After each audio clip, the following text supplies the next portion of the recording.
Smart Inspiration.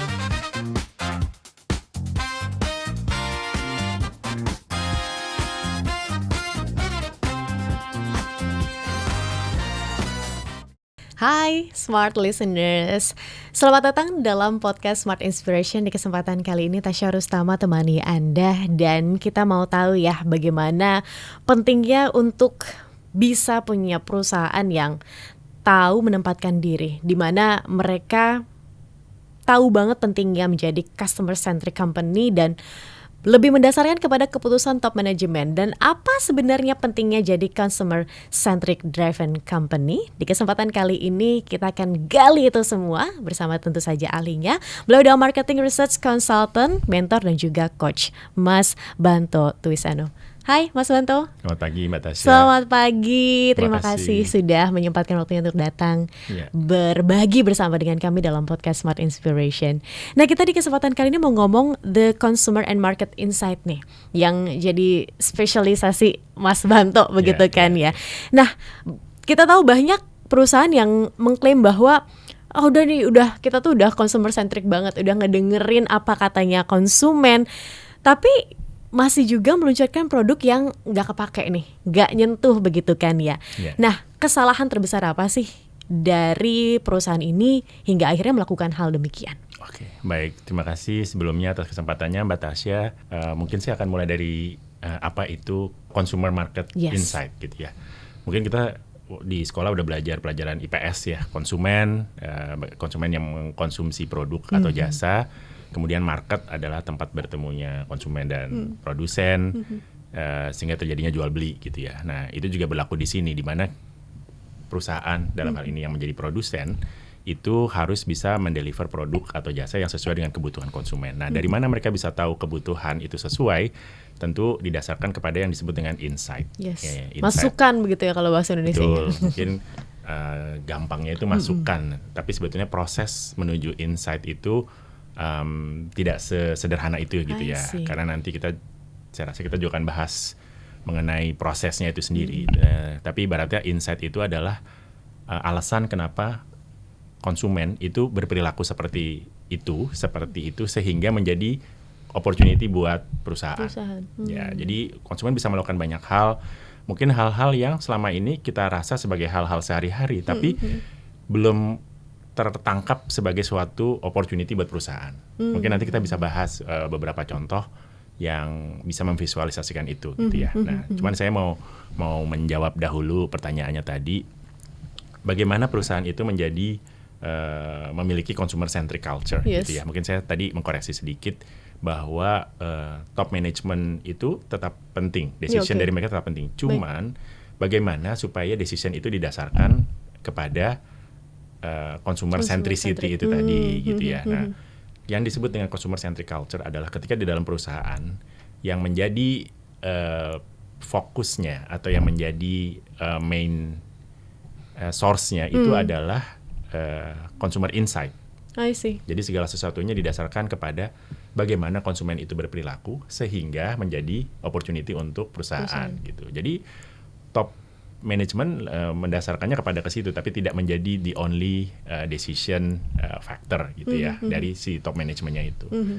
Jadi bagaimana perusahaan itu mendasarkan segala keputusan justru dari sisi konsumen, insight dari konsumen tadi, tidak melulu dari top management. Mungkin itu yang dimaksud dengan consumer centric culture. Dan di perusahaan itu data speaks louder than position gitu. Jadi misalnya kalau dia seorang junior manager ingin berbicara dengan direkturnya misalnya atau bahkan VP-nya, selama dia membawa data yang tepat, selama dia membawa insight yang tepat, tentu harus didengarkan gitu. Bukan melihat dari posisinya dia sebagai dia junior manager gitu. Bukan seperti itu. Jadi perusahaan yang bisa mendevelop that behavior atau that mindset itu adalah perusahaan yang consumer centric culture. Baik. Ini kan sebenarnya culture ya Mas Banto, di mana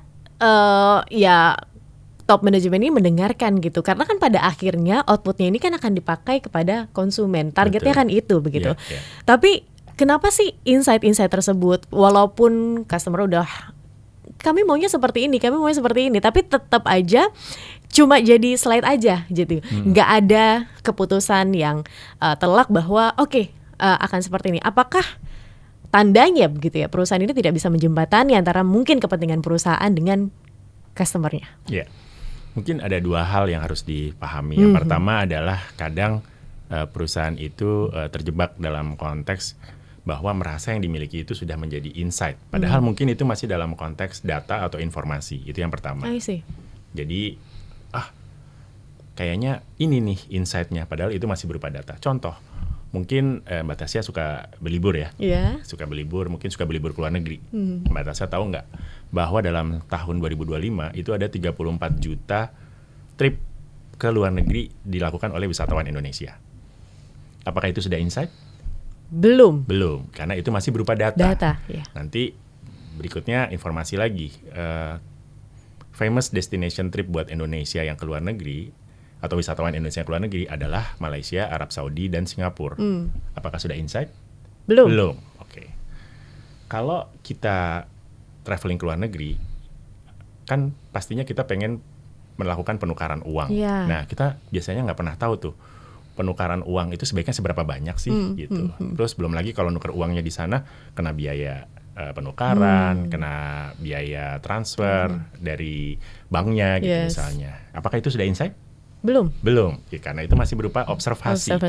Nah, insight-nya adalah travelers when they are traveling outside their country, they want to have currency exchange yang stabil. Benar. Dan mudah untuk dilakukan, bahkan ketika mereka sedang dalam perjalanan. Nah, itu insight-nya. Dan jawaban dari services company tentunya mengeluarkan produk yang namanya tabungan multi currency. Nah, mungkin Mbak Tasya tahu ya ada beberapa